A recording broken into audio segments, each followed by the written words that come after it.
Have you ever seen an activism commercial telling you to save the whales or something?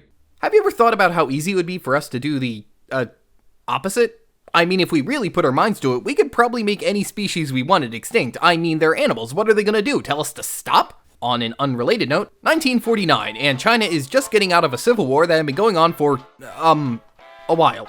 And from the ashes, Mao Zedong proclaims the country to finally be unified under the People's Republic of China, which set out to establish its pure communist utopia. Any day now. Well, unfortunately for Mao, 10 years later, that utopia still hadn't quite come about. I mean, he had piles of dead landlords and political dissidents to his name, which I guess was technically something, but it just wasn't doing it anymore, you know? China needed to industrialize, which was going to be difficult because the country's economy was still pretty much entirely farm-based and they didn't have enough food to support an urbanized workforce. So China did the communist equivalent of hyperinflating their economy by telling their people to just make more food. Hopefully, they thought, this would give our economy the big jump it needs, a great leap, if you will, a great leap in some direction, but the idea was ideally to the ideal, so we're just gonna say forward for now and pray, or whatever the equivalent in an atheist state would be. Back to the food issue, one problem farmers were having was what was known as the four pests, those being rats, mosquitoes, flies, and sparrows. Sparrows. Yes, apparently sparrows ate grain, and Mao thought that they would be better used to feed his growing, for now, workforce. I can imagine the pitch going something like, I want them dead. Who? The sparrows! They eat grain better left to the workers and farmers. They're public animals of capitalism! And your plan was to kill them? Oh, all of them? Yes. Chairman, you can't solve all of your problems with mass exterminations. I mean, it's worked so far, right? So began the Dama Chui campaign, which loosely translates to crush the sparrows, or eliminate the sparrows, punch a sparrow,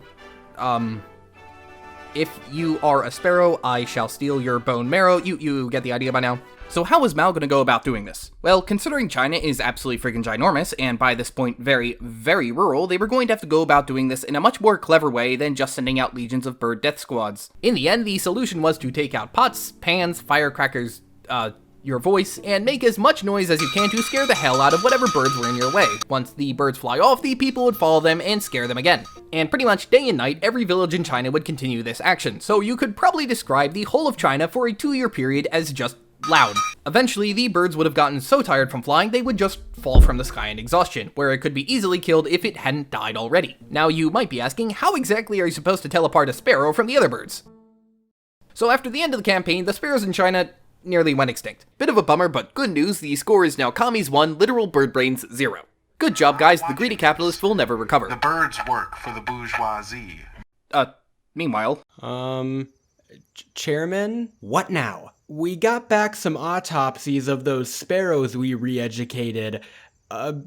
Turns out that when we open their stomachs... Can this wait? I'm getting reports of a major locust outbreak in the countryside. Oh, well, what a coincidence. Turns out, while yes, sparrows ate grain, they also ate locusts a lot more. Actually, these sparrows were pretty much their only predator in the whole of the country, and in the following summers, Chinese crop yields basically plummeted. It was so bad, Mao even had the sparrows taken off the 4 pest list and replaced with bedbugs instead, but, he was a bit late for that, and the country entered the period known as the Chinese Great Famine, which, according to the conservative estimates of the venerable and honest People's Republic of China, killed a meager 15 million people. Or if you're a foreign agent attempting to spread misinformation, they may tell you that this number requires a small correction of about 55 million people. The extent of this famine is honestly quite horrifying and difficult to make a smug quip about.